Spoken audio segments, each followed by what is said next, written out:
Just watch me now. Just watch me now.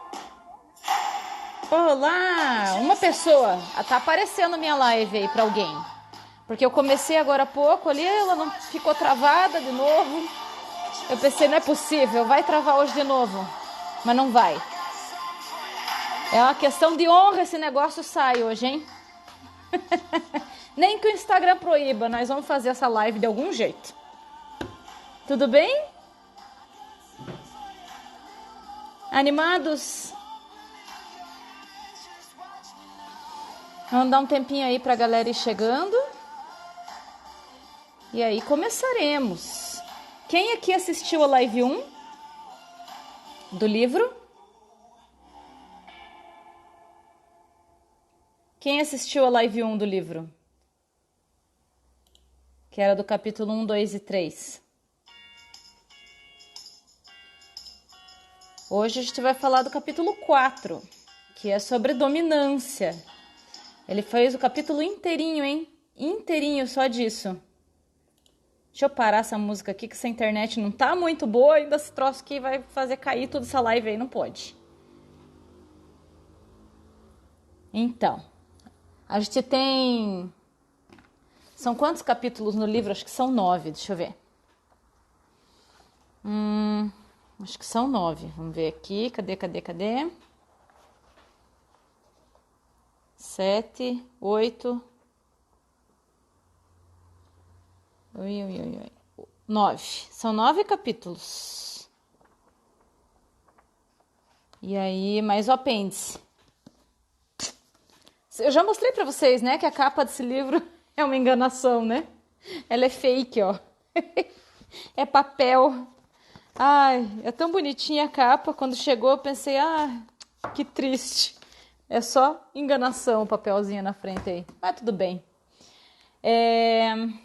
Vamos lá, né? Então, olha só. A gente tem... eu vou falar de novo aqui para quem, de repente, não lembra ou não acompanhou a live 1, tá? De quem é o Mark Bekoff, para vocês saberem quem é esta pessoa que está falando essas coisas, principalmente num capítulo como esse, que traz um monte de informação polêmica, né? Não quero ver ninguém me botando na cruz aí, viu?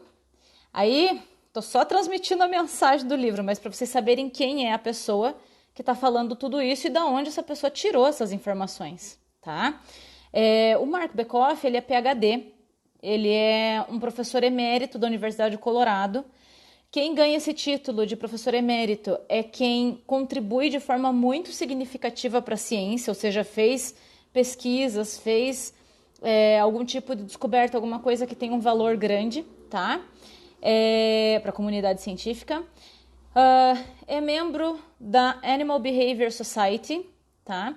Foi cofundador, junto com a Jane Goodall, que é um baita de um nome, da Organização de Etologistas pelo Tratamento Ético dos Animais. Etologistas não, etólogos. É que eu leio do inglês ethologists, etólogos pelo tratamento ético dos animais. Ele estuda cães... Peraí que eu vou ter que mexer aqui um pouquinho, peraí. Ele estuda cães, coiotes. Opa, vamos ver se vai dar certo isso aqui. É que eu preciso da seta aqui para baixo. Peraí. Ele estuda cães, coiotes, lobos e outros animais, tá? Para quem não sabe, etólogo estuda o comportamento natural dos animais, então eles observam o comportamento e descobrem o que é o comportamento típico daqueles animais, tá? E ele foi autor de vários livros e estudos científicos. Vocês encontram vários na internet. Tem uma página que chama The Bark Magazine, eu acho. Tem um monte, tem uma página só dele lá. Tem a página dele na internet. Vocês conseguem encontrar muita informação lá, tá?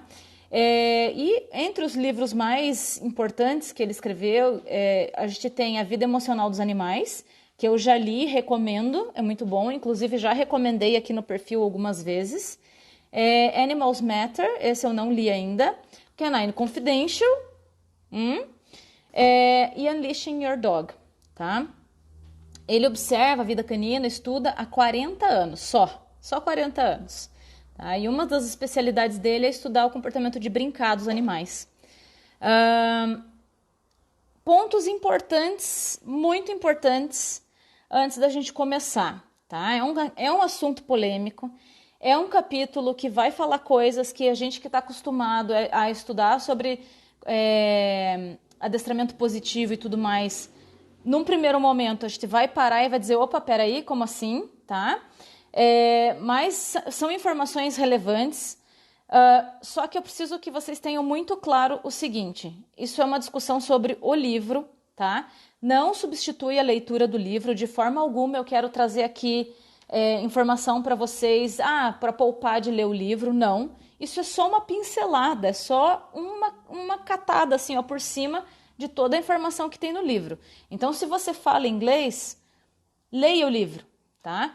E por que eu estou fazendo essa live? Porque eu estou trazendo a informação que está aqui, o que é principal do conhecimento que está aqui, para muita gente que não vai ter acesso a esse livro, porque esse livro é ótimo e está em inglês e muitas pessoas não vão ler, né? Não vão poder ter acesso a esse conhecimento e eu não imagino que esse livro vá ser traduzido tão cedo. Então, essa é a intenção aqui, não é substituir a leitura do livro em nenhum momento, tá? Então, quem puder ler, leia, tá? Que vai ter muito mais informação no livro. Segundo ponto, não é opinião pessoal minha, não sou eu, Veri, que estou aqui dizendo eu acho isso, eu vejo isso e eu faço assim, tá? Eu estou trazendo o que está lá, que foi uma pessoa que estudou isso, que escreveu. Não é opinião minha, não é um trabalho meu. E agora, muita atenção, só ouçam com muito cuidado isso que eu vou falar agora, tá? Por que eu estou falando tudo isso? Porque eu estou aqui sempre falando um monte de coisa na internet. É um capítulo polêmico, é um assunto polêmico que gera discussão, que gera problemas aí entre os adestradores, tá? A gente precisa ter um cuidadinho só, tá? Ouçam com atenção isso. Se vocês forem, e eu acho que vocês devem fazer isso, devem fazer print aqui da tela, compartilhar com a galera para que a galera venha assistir, que essa live vai ficar gravada, vai ficar lá disponível. Quem não puder assistir agora, que assista depois, tá? Mas querem compartilhar? Compartilhem, podem fazer print, podem gravar a tela e compartilhar, não tem problema. Só tomem cuidado com uma coisa, para não pegar um fragmento muito pequeno do que eu vou estar falando aqui e de repente colocar isso de uma forma que parece algo que não é, tá? Porque tudo que vai estar sendo falado aqui hoje precisa ser explicado e dentro de um contexto. Fora de um contexto, pode passar a impressão completamente errada. E aí eu não quero ninguém vindo me linchar na internet amanhã dizendo que a Veridiana falou que a dominância tá certa, tá? Então, por favor, só tomem esse cuidado para que isso não pareça uma coisa que não é. Para quem estiver vendo de fora e não acessou a live, não assistiu a live, não sabe nem do que a gente está falando, tá? Vamos lá, capítulo 4 deste livro. Estão animados? Olha quanta gente legal aqui, hein? Bem-vindos, gente. Vai chegando aí, vamos chegando aí. Olha só, capítulo 4, tá? O título do capítulo é o seguinte, Dominância e a Sociedade dos Cães, tá? Aí, olha só, eu vou ler a primeira frase. Oi, Ório! Eu vou ler a primeira frase que ele colocou aqui. Vocês já sabem o que vem por aí, tá? Outra coisa, em vários momentos vocês vão me ver lendo, porque eu tenho 7 páginas, só 7 páginas de anotação para esse capítulo do livro aqui, para o que eu tenho que falar na live, tá? É muita informação e como não é um conteúdo que fui eu que produzi, não saiu de dentro da minha cabeça, eu tenho que olhar aqui e seguir um roteiro para que eu não me perca e para que eu não deixe de passar nada. Então, em alguns momentos, sim, eu vou ler a informação que está aqui, tá? Porque estava em inglês, eu tive que traduzir e ainda deixar aqui para não esquecer de falar, tá? Então, olha só. Primeira frase que eu anotei para passar para vocês do livro aqui, desse capítulo sobre dominância, tá? Ele fala o seguinte, isso é o Mark Bekoff falando, tá? Eu, pessoalmente, não vejo motivo de existir qualquer debate sobre o fato dos cães apresentarem dominância. Eu não consigo imaginar qualquer animal que eu conheça, seja humano ou não humano, que não apresente alguma forma de dominância, inclusive canídeos selvagens, e não há nenhuma razão para que os cães sejam diferentes dos outros animais. Entretanto, o que eu percebo é que existe uma interpretação equivocada com relação ao que ser dominante, entre aspas, tá? Realmente significa entre os cães e que há um mau uso do conceito de dominância para justificar métodos duros e usar punição para lidar com comportamentos indesejados. Aqui vocês já sabem mais ou menos o que vem por aí, tá? Eu li muitos trechos desse livro que eu li de volta, tá? Para ter certeza se ele estava falando aquilo mesmo. E o que ele fala, basicamente, no capítulo inteiro, ele está desmistificando a questão da dominância, tanto pelo lado de quem acredita que ela não existe, tá? Tanto pelo lado de quem usa a dominância para justificar a forma de treinar os cães. Tá? E ao longo do capítulo aqui, ao longo do que a gente for falando, vocês vão ver que ele deixa muito clara a diferença disso e que uma coisa não justifica a outra. Então, antes que alguém saia dessa live aqui, dominância não justifica subjugar cães, não justifica usar a dominância como forma de justificar comportamentos dos cães no contexto familiar com as pessoas, tá? Porém, ela existe e ele vai contar aqui o que é dominância, o porquê que esse conceito está tão deturpado e o que seria o correto que a gente fizesse com relação a isso, tá? E ele fala aqui, ó, na realidade, muitas pessoas reconhecem que a dominância existe, né? Só que elas argumentam que é melhor ignorar o fato da existência da dominância do que admitir que ela existe e porque isso gera danos aos animais, né? Ele acaba sendo mal interpretado, faz com que as pessoas façam mau uso, então as pessoas preferem dizer que ela não existe. Como é que é? Não, a definição de dominância que ele usa é a definição da etologia, é a definição do estudo científico. Tem uma definição e ele vai explicar aqui, tá? Essa definição de dominância que ele fala não é no sentido que os treinadores usam, é no sentido que a etologia usa e no sentido da etologia tem sim definição científica para essa palavra, tá? E ele vai explicar isso aqui, ele não tirou da cabeça dele não, tá? E olha só, então, e você vê, é polêmico o tema, por isso que eu já estou avisando, o negócio é polêmico aqui, tá? Até porque a gente vai ouvir coisas que a gente não está acostumado a ouvir, principalmente no meio onde a gente está, tá?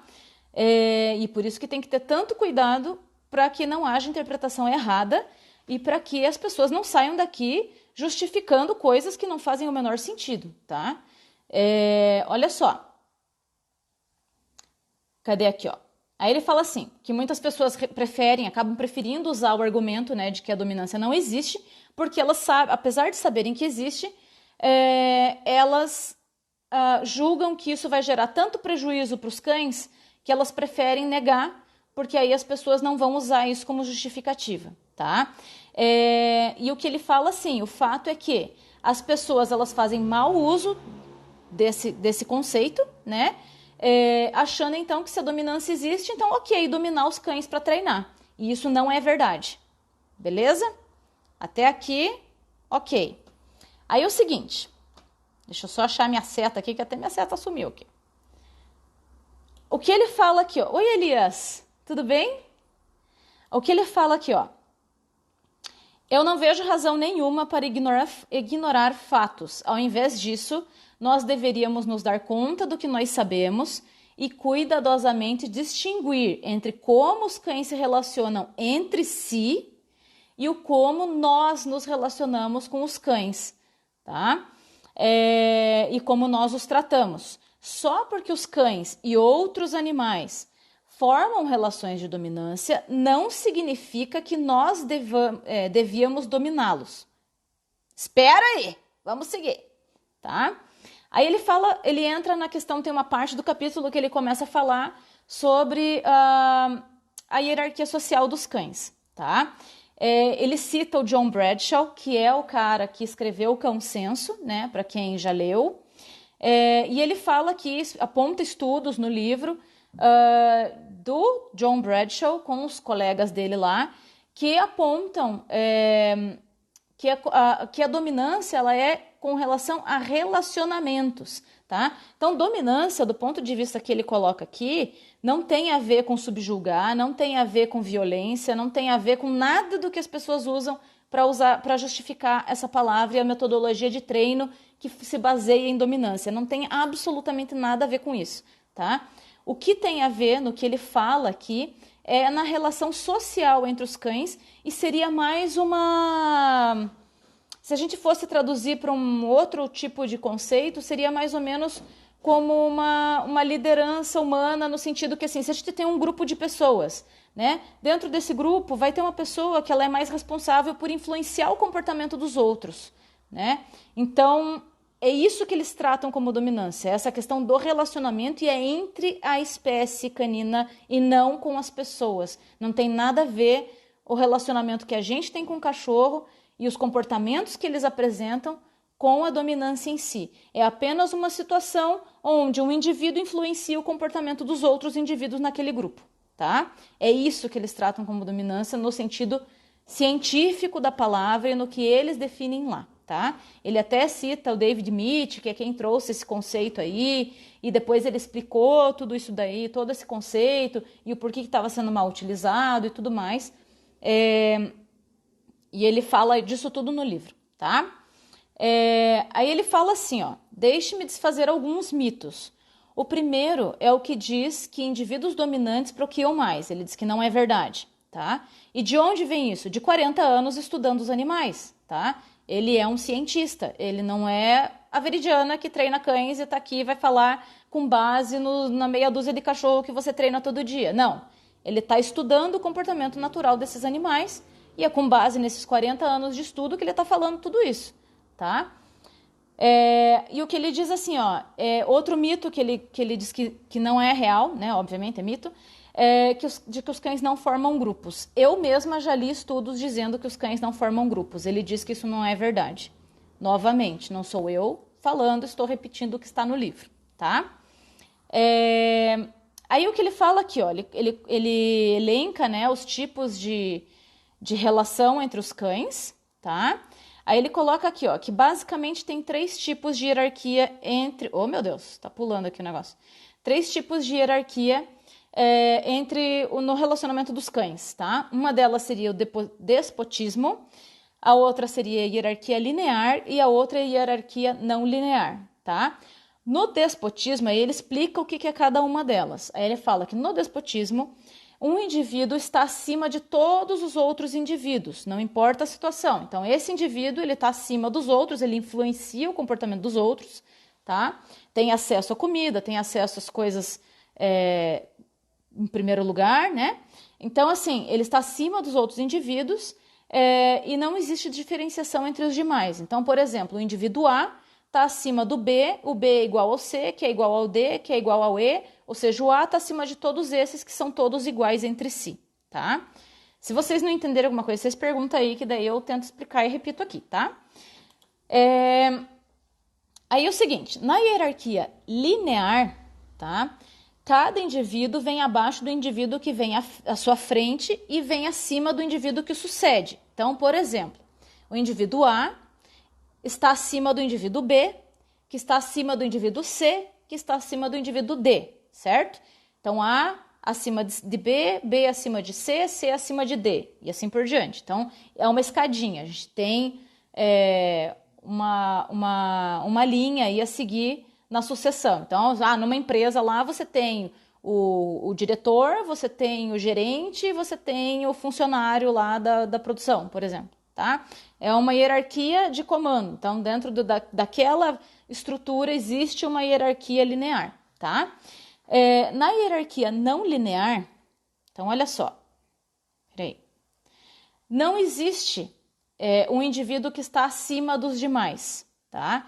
E as relações entre os indivíduos não seguem uma ordem linear. Então, A pode estar acima de B num determinado momento. Num outro momento, B estar acima de A. E num outro momento, C ser superior ao A e o D ser superior ao C, entende? Não existe essa regra linear. Então, depende da situação, do contexto, isso vai mudar, tá?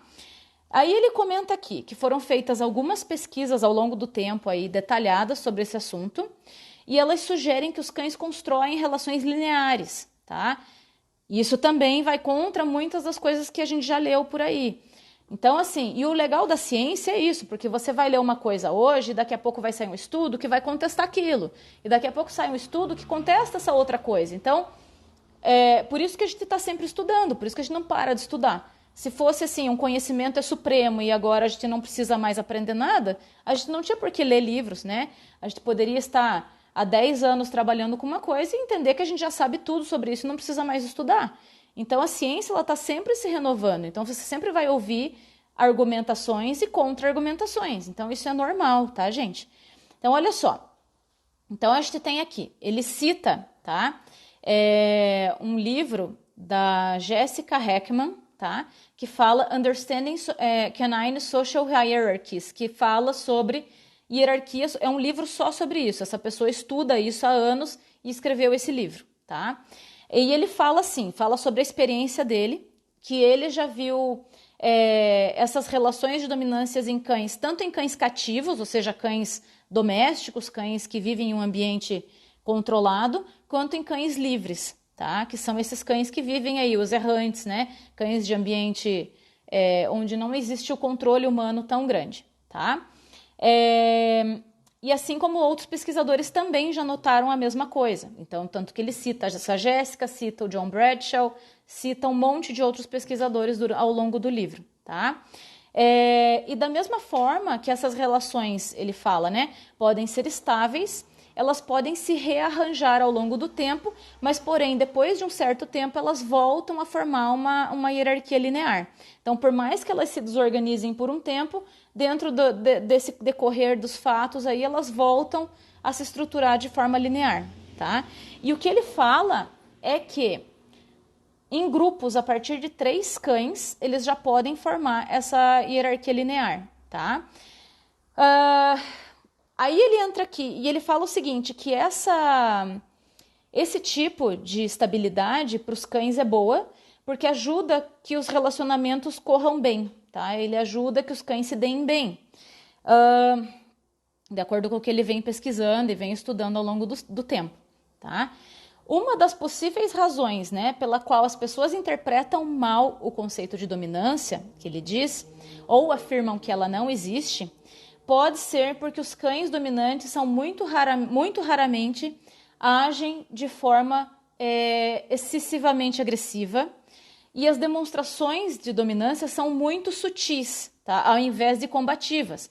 E quando a gente tem as pessoas falando sobre a teoria da dominância, você pega exatamente o oposto, né? Porque as pessoas que pregam isso e que dizem que o seu cão é muito dominante, não sei o quê, elas usam isso para quê? Para justificar maus comportamentos, né? Normalmente a pessoa ela vai pegar um cachorro lá que está agredindo a família, que está brigando com outros cães, ou que está tendo algum comportamento considerado ruim pelas pessoas, né? E vai justificar isso com dominância.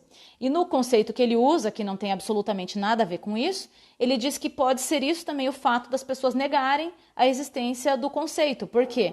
Porque esses cães que realmente se encaixam no conceito que ele está falando aqui, não apresentam isso, né? São demonstrações muito sutis, não são combativas, e ele fala exatamente que os cães se sentem confortáveis com essa questão da linearidade aí, né? E o que ele comenta ao longo do livro várias vezes, tá? Que é muito importante a gente desfazer mitos tanto para um lado quanto para outro, porque isso é conhecimento e o conhecimento é o que liberta, é o que faz com que as pessoas entendam as coisas da forma que elas devem ser e ajam da melhor forma, tá? Aí tem uma parte do livro, desse capítulo, que acho que a parte mais comprida, tá? Que ele fala assim, ó, tá? Traduzindo para o português seria assim, a palavra com a letra D, né? Porque o que ele explica no livro é que assim, normalmente quando ele vê treinadores ou pesquisadores falando sobre dominância, eles falam, aquela palavra com a letra D, né? Porque eles não querem nem pronunciar a palavra, porque eles sabem o problema que isso gera, né? E aí eles falam, aquela palavra lá com a letra D, né? Então ele usa isso no título do capítulo. Aí ele fala assim, a palavra com a letra D, né? O que dominância realmente é e o que ela não é, tá? Então veja bem, aqui ele vai explicar o que é a dita cuja da dominância que ele fala e o que ela é e o que ela não é, tá? Aí ele fala assim, ó, de forma bem simplificada, os pesquisadores usam o termo dominante, presta atenção, para se referir à posição relativa de alguns cães em relação a outros numa hierarquia linear, num relacionamento entre indivíduos da mesma espécie. Então, por exemplo, se você tem um grupo de chimpanzés e eles estão estudando lá, eles vão observar o comportamento daqueles chimpanzés, o que eles apresentam dentro do convívio no grupo deles, e vai ter um indivíduo lá que ele exerce influência no comportamento dos outros indivíduos. Esse indivíduo eles classificam como dominante por conta disso, tá? E é a mesma coisa quando eles falam disso com cães. O que acontece é que esse conceito foi completamente deturpado ao longo dos anos, e os treinadores começaram a usar isso de forma irracional, de forma a justificar coisas que não têm absolutamente nada a ver, tá? Então, olha só. Ele fala aqui, ó. O termo dominância não define ou se refere a comportamentos específicos. Gravem bem isso, porque senão depois vocês vão entender errado, tá? O termo dominância não se refere, não define ou se refere a comportamentos específicos em cães. Um cão dominante não vai entrar em comportamentos que causem danos ou ameaças, certo? Os animais, ao longo da evolução, desenvolveram padrões de comportamentos e estratégias para evitar possíveis danos físicos e brigas. Se a gente for pensar na lógica, não faria nenhum sentido que os animais começassem a se digladiar e começassem a brigar e se matar dentro dos próprios grupos. O que a nossa evolução como espécie quer? Que a gente perpetue, que a gente se reproduza e sobreviva e perpetue a espécie, certo? Se eles começarem a brigar, se digladiar, o que vai acontecer? A espécie acaba. Então, porque um indivíduo que está ferido tem menos chance de procriar e sobreviver. Então, parte dessa lógica, certo? Tudo o que uma pessoa precisa fazer para entender isso é observar como os cães interagem e como eles podem dominar um ao outro sem que haja qualquer interação física, tá? E aqui, novamente, o que ele diz com relação a dominar é influenciar o comportamento do outro. Tem cães que conseguem influenciar os outros, fazer com que o cachorro levante, saia da cama para ele entrar, que ele consegue, às vezes com um olhar, fazer com que o outro cachorro pare um comportamento. Quando a gente observa os cães, a gente vê isso acontecer dentro de um grupo, tá? Isso não tem nada a ver com briga, isso não tem nada a ver com força física, isso não tem nada a ver com usar alpha roll para virar, que alpha roll, para quem não sabe, é virar cachorro de barriga para cima, para mostrar que é dominante. Isso tudo é invenção humana e estupidez, tá? O que ele fala aqui é isso, que não tem absolutamente nada a ver, tá? Um cão pode influenciar ou controlar o comportamento de outro de várias formas, algumas bastante sutis, às vezes um olhar, certo? Da mesma forma, um cão subordinado não necessariamente sofre desconforto, isolamento, privação ou abuso por parte dos outros só porque está mais baixo na hierarquia. Compreendido? Então, aí ele fala aqui, os etólogos classificam como dominante o cão que controla ou exerce influência sobre o comportamento de outros indivíduos. Por exemplo, aqui em casa, vou dar um exemplo dos meus cães. Claramente, o Jay controla o comportamento do Eros. Quando o Jay está ganhando carinho, o Eros ele não vem perto. Eu posso chamar, o Eros não vem. E o Jay absolutamente nunca, nenhuma vez, eles passaram nem perto de brigar. Eles nunca passaram nem perto de se desentender, né? Inclusive os dois se amam, eles se dão muito bem, eles brincam, eles ficam juntos o tempo inteiro. Só que quando o Jay tem uma coisa, o Eros não passa nem perto, ele não vem. Eu entendo isso como uma forma de respeitar o espaço do outro. E é o que acontece quando a gente tem mais pessoas convivendo no mesmo ambiente. Por exemplo, se você vai ter uma pessoa que vai ter acesso às coisas e as outras vão respeitar num determinado momento, né? Para evitar conflitos, para ter essa relação estruturada. Então, é nisso aqui que ele bate na tecla e fala em boa parte do livro, tá? Vamos lá. Aí, a gente tem aqui, ó, ele fala assim, ó, como não existe, isso aqui prestem muita atenção, como não existe um único comportamento sequer que define dominância entre cães, ou seja, dominância não se refere a comportamento, tá? a modificação comportamental. Então, o que eu acho que a gente precisa ter muito, muito claro aqui, tá? Muito claro, gente. Vocês precisam, tem uma coisa que vocês têm que entender dessa live aqui, é isso. Etologia é o estudo do comportamento dos animais, comportamento natural, sem interferência das pessoas, tá? O que a gente faz como treinadores é entender como é o comportamento do animal. Então a gente pega esse conhecimento sobre o que é ser um cachorro, o que um cachorro faz, o que são os comportamentos naturais de um cachorro e trabalha a modificação comportamental. Então o que a gente faz é análise de comportamento e treinamento. Isso não tem nada a ver, tá? Então a gente não pode usar um conceito da etologia, que é uma coisa, para justificar outra que não tem absolutamente nada a ver. Tá? A gente precisa sim utilizar o conhecimento sobre o comportamento dos cães para a gente saber o que é ser um cão, porque como é que a gente vai treinar um animal que a gente não sabe nem o que é, né?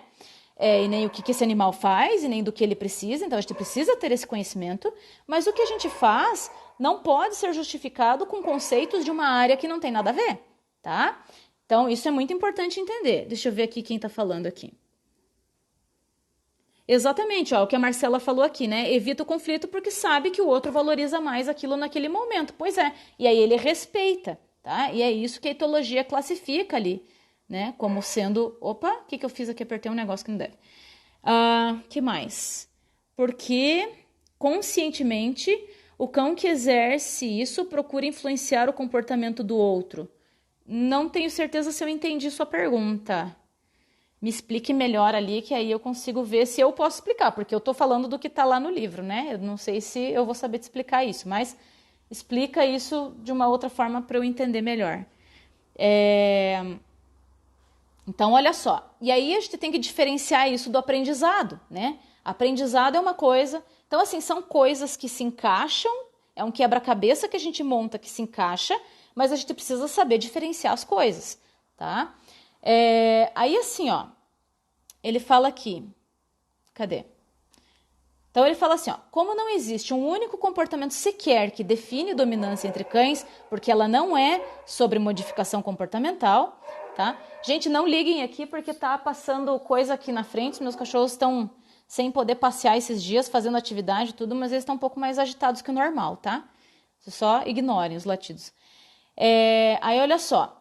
Aí ele fala assim, como não existe um comportamento sequer que define dominância entre os cães, comportamentos só se tornam dominantes de acordo com a forma como são usados ou o contexto em que estão sendo inseridos. Então, a gente não pode usar dominância logo, né, para justificar maus comportamentos dos cães, porque isso não tem nada a ver.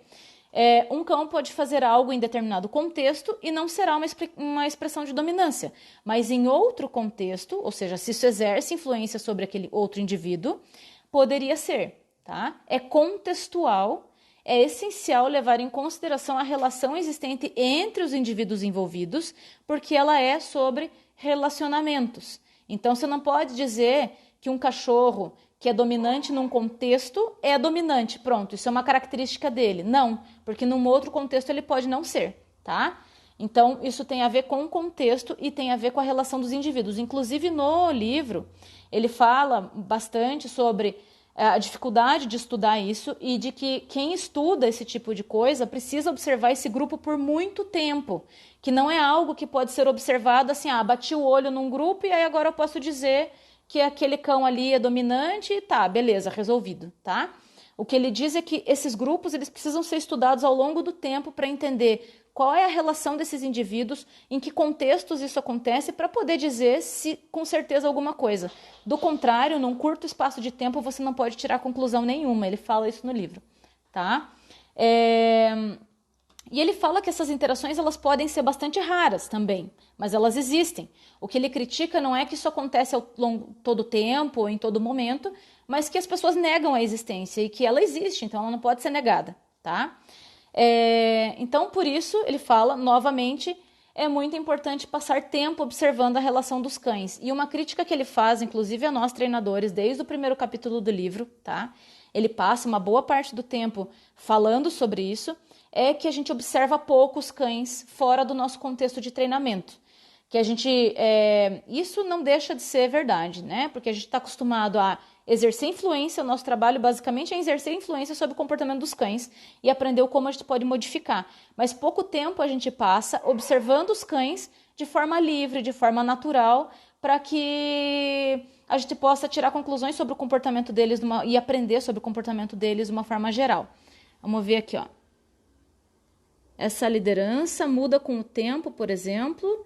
O cão que valoriza o carinho do dono perde a parte desse interesse e permite compartilhar. Não sei te dizer, ele não fala isso, não fala disso no livro, tá? Oi, Thaís. Ele não fala disso no livro, ele explica que sim, essa hierarquia linear que ele coloca, né, ela pode se desestruturar em alguns momentos, mas que logo ela se reestrutura e volta a ser uma hierarquia linear. Mas ele não fala sobre isso, que um cão que valoriza isso agora pode não valorizar depois. Então, como a gente está discutindo o livro e eu não estudo isso para poder falar, eu não posso te dizer nem que sim, nem que não, tá? Olha só. Cadê? Deixa eu só ver aqui o que mais que eu não falei, só para ter certeza que eu não esqueci nada. Em essência. Aí ele fala assim, ó, que em essência, basicamente, né, essa presunção de que dominância significa ganhar em detrimento do outro, porque essa é a ideia que normalmente os humanos têm de dominância, né, é onde os nossos erros com relação aos cães começam, ou seja, não tem nada a ver com isso, tá? Primeiro ponto errado já.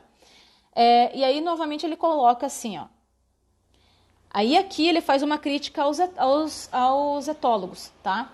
Porque ele fala assim, que a forma como os cientistas descrevem a dominância é algo técnico que em nada tem a ver com a forma como as pessoas costumam usar essa palavra, tá?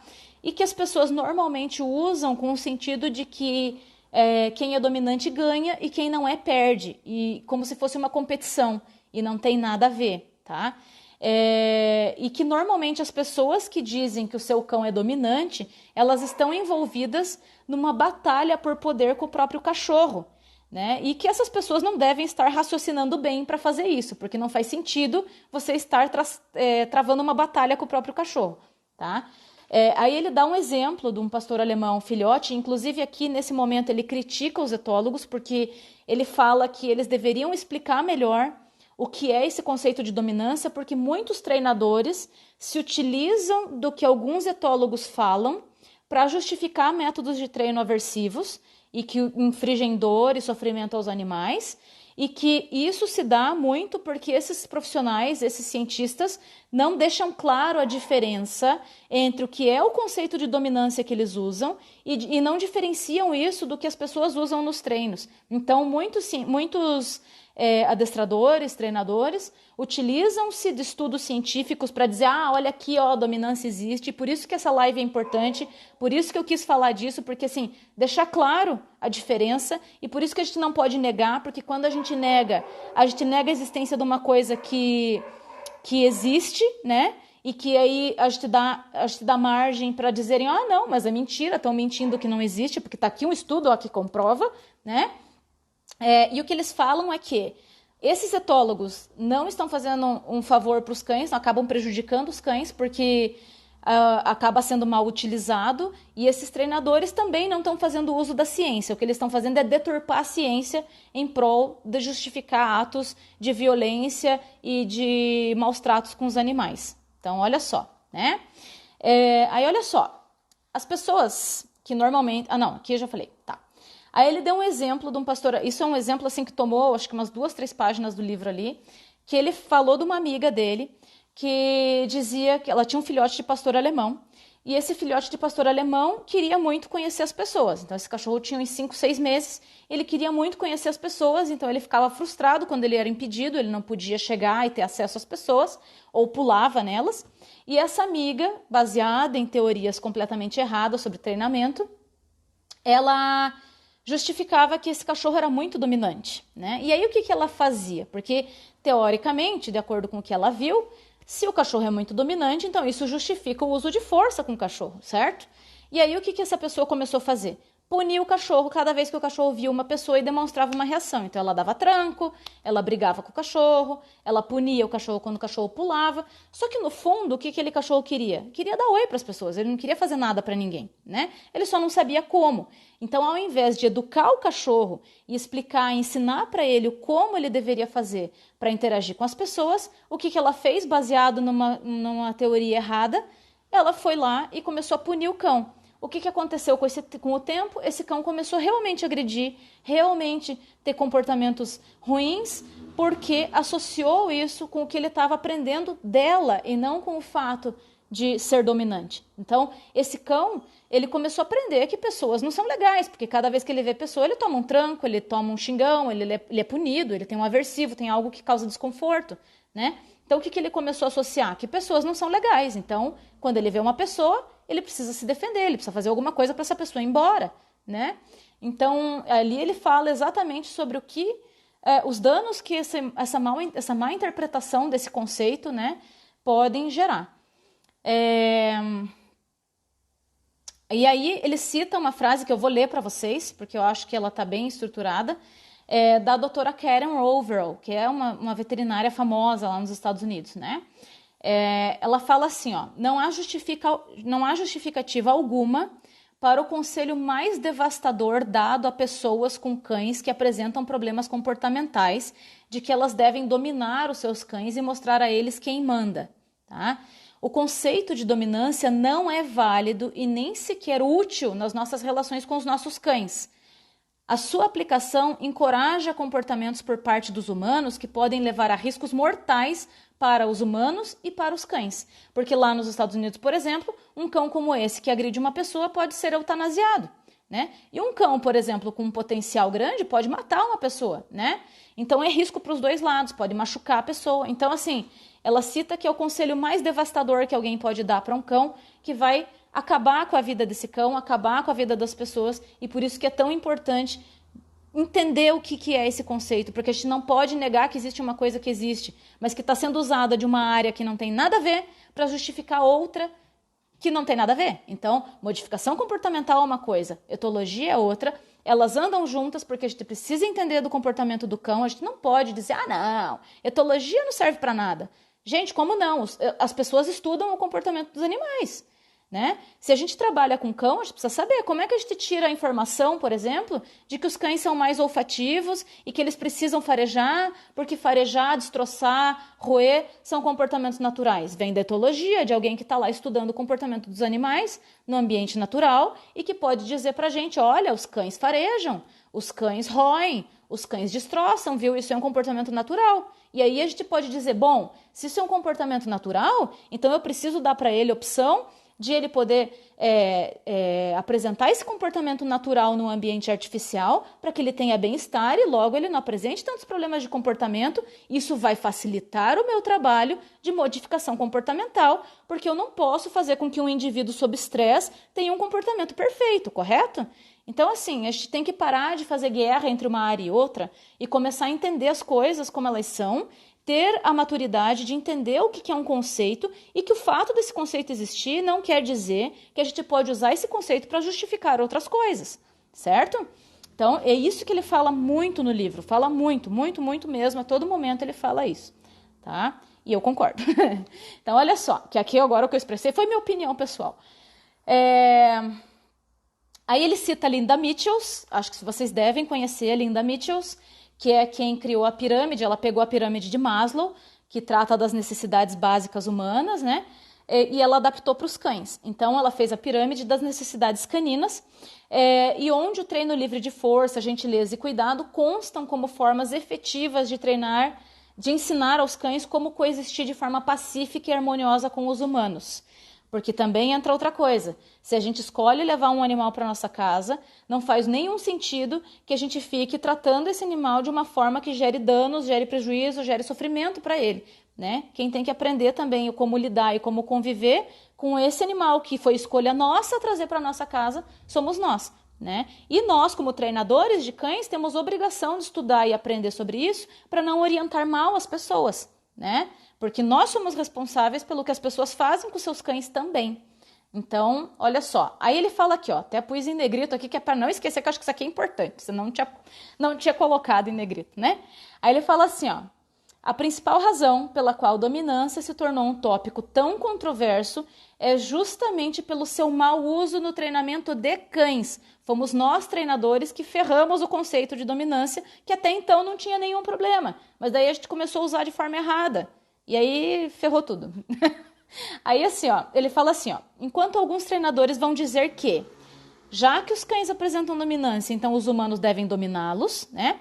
Outros vão negar completamente a existência da dominância como forma de legitimar o treinamento positivo e livre de força, assim como criticar o uso de aversivos, certo? Que é o que acontece. Aí ele repete assim, ó. Ele repete: para o treinamento de um cão, o treinamento de um cão deve ser baseado na construção de uma relação para a vida toda e não deve estar pautado em dominância, mas em tolerância, compreensão e respeito mútuo. Não há razão alguma para o termo dominância estar envolvido em qualquer tipo de programa de treinamento em absoluto. Ou seja, é uma estupidez usar dominância num programa de treino, porque isso não faz sentido, isso tem a ver com a relação social dos cães, isso não tem nada a ver com treinamento e modificação comportamental. Aí ele cita uma frase do John Bradshaw, que é a seguinte, que eu achei ótima, e vou ler, tá? Aí ele fala assim, ó, para mim, a real questão é uma questão ética, tá? Sobre como o conceito de dominância impacta na forma como os cães são tratados pelos treinadores e pelos tutores aconselhados por eles. Muitos treinadores usam a redução à dominância para justificar uma rotina de imposição de dor aos cães. Ou seja, tudo que o cachorro faz de errado, é porque ele é dominante, né? Aí ele subiu no sofá, é porque é dominante. Ele destruiu não sei o quê, é porque ele é dominante. E não é, né? Aí, por essa razão, eu acredito que os etólogos responsáveis deveriam dedicar um grande esforço para distinguir entre o seu conceito técnico de dominância, como uma forma de descrever interações sociais, e o uso diário da palavra dominante, que denota uma tendência a ser agressivo, ameaçador ou controlador por essas pessoas, né? Muitos treinadores usam ambos os conceitos intercalados e alguns deles se deleitam ao ver pesquisadores parecerem fazer o mesmo. Só que eles não fazem o mesmo, porque o que eles estão se referindo é a outra coisa, né? Só que eles não explicam e aí as pessoas entendem do jeito que lhe convém, né? Como consequência disso, os cães sofrem. Então, ele cita aqui que tanto os treinadores quanto os etólogos são responsáveis, né? Aí ele fala assim, mas será que é melhor fingir, então, que dominância não existe? Aí ele fala assim, ó, que ele concorda plenamente que o uso vem sendo muito mal feito dessa palavra, tá? E que, como consequência disso, os cachorros sofrem. Mas ele não concorda que a solução para isso é simplesmente fingir que dominância não existe. E que nós precisamos fazer é aceitar o termo pelo que ele realmente significa, que é o que eu falei lá atrás, né? E entender que ele não se aplica de nenhuma forma ao treinamento e educação dos cães, assim como na relação deles com os humanos. Então, essa história de que a mãe morde o pescoço do cachorro, isso é estupidez, gente. Isso é estupidez, que tem gente que vai lá e fala, eu faço isso porque a mãe morde o pescoço do cachorro. Então, mas, porra, você não é um cachorro. Falei palavrão, desculpa. Tipo, a gente não é cachorro, então a gente não pode justificar um comportamento que tem a ver com a relação social dos cães lá, sei lá, por que seja, com o comportamento de uma pessoa para justificar uma técnica de treino. Não tem nada a ver, tá? E aí, assim, ó, ele questiona aqui, ó, o que nós devemos fazer com o conhecimento que a gente obtém através dos estudos e que comprovam a existência, então, da questão da dominância na relação entre os cães e que... E ele questiona, né? Será que seria correto abafar esse conhecimento e subverter a verdade para que as pessoas não façam mau uso dela, tá? E então deixar de entender algo importante que pode aumentar ainda mais o nosso conhecimento sobre os cães e estudar os nossos cães, né? Então ele questiona, será que é certo a gente subverter a verdade, abafar ela, não estudar mais isso, porque assim, isso não é interessante, porque alguém vai fazer mau uso disso, né? E ele discorda, né? Então, o que ele sugere? Ele sugere que a gente deve abraçar o conceito, entender o que ele significa, né? E abraçar todo o conhecimento científico como nossos deveres morais em relação aos cachorros, certo? E que se nós fizermos Como é que é? Que se fizermos as duas coisas, vamos cada vez mais atuar de forma humana e mudar esse debate. Ou seja, a gente vai dizer, não, existe, dominância é isso aqui que você está falando está errado, e não é isso aqui, e isso não se aplica ao treinamento, então isso não justifica o que você está fazendo. Ao invés de negar e dizer, não existe, e se colocar na condição de ser questionado também, porque é provado em estudos que sim, né? E aí, assim, ele lembra, né, que os treinadores que usam aversivos e se baseiam em dominância, eles não são baseados em ciência, eles deturpam a ciência a seu favor para justificar métodos aversivos. Isso não tem nada a ver com ciência. Olha só, gente, essa live. Vocês entenderam por que eu falei para vocês não pegarem pedaços fora do contexto, né? Porque se alguém escuta eu falar um pedaço desse aqui e não escuta o resto, meu Deus, amanhã vai ter Instagram de fofoca falando lá. A Veridiana falou lá, falso treinador positivo. Imagina, gente, me ferra a vida. Deixa eu ver aqui quem que tá falando mais aqui. Você viveu pra ver eu falar palavrão, você não faz ideia os palavrão, que eu falo palavrão, gente. Eu só não falo assim publicamente, né? Eu tento ser uma pessoa educada. E o Instagram bane a gente também, se a gente fala. Mas às vezes eu falo uns palavrão. Aqui, vamos ver. E aí, é o que a Thaís falou aqui. Quando a gente fala que ela não existe, é em relação ao humano. E é verdade, né? A gente não pode usar isso para justificar nossa relação com o cachorro, porque não tem nada a ver. Vocês gostaram, gente, da live? Todas as minhas anotações eu consegui concluir em 1 hora. Olha só, vai dar certinho 1 hora aqui. Eu consegui pegar o capítulo inteiro. Eu estava com medo que não desse tempo. Tinha 7 páginas de anotação aqui para eu falar. E deu tempo. Vocês gostaram, gente, da live? Quem gostou? Manda uns coração aí para eu ver. Compartilha com a galera para o povo vir aqui assistir inteira. Eu vou deixar ela gravada. Aí eu vou colocar na IGTV, que agora eu descobri que dá para pôr na IGTV, né? Aí eu vou colocar lá. E vou colocar no YouTube também, vai ficar salva, tá? Não se acostumem, porque as lives que eu fizer daqui para frente não vão ficar salva não, é só essa. É só essa, que essa é do livro e é nesse período aí para vocês aproveitarem para estudar. Vamos ver aqui. E que faz com que usemos... É que os tutores... Como é que é? Ah, sim, os tutores já saem falando que o cachorro é dominante, né? Porque escutam na TV, escutam um monte de lugar aí e saem repetindo, porque eles não têm conhecimento, né? Mas o nosso papel é o quê? Justamente levar informação para essas pessoas, dizer, não, ó, escuta só, dominância que você escuta ali não é bem isso aí, é isso aqui. E aí a gente vai mudar essa realidade toda aí, que a galera anda usando esses conceitos errados. Certo, gente? Muito obrigada para quem veio assistir. Finalmente conseguimos, eu achei que não ia dar certo essa live, porque hoje estava meio bugado aqui de novo, mas deu certo. E aí, provavelmente semana que vem a gente faz a outra live, porque não acabou o livro ainda, tem mais um monte de capítulo. Só que aí vai ser mais rápido, porque esse capítulo é o maior de todos. Certo? Então vamos lá. Um beijo para vocês, gente. Aproveitem para avisar a galera para vir assistir. Bons estudos aí de quarentena. Que bom que vocês vieram assistir, fico feliz. Escutaram até o final para não sair dizendo que eu falei besteira. E até a próxima, viu? Semana que vem tem mais. E essa semana eu vou pôr mais um truque para vocês treinarem. Eu quero saber quem é que tá treinando os cachorros no truque lá que eu postei lá. Vão lá fazer o desafio do Cruza lá para treinar truque com os cachorros de vocês. E me marquem, por favor, que eu quero ver. Certo, gente?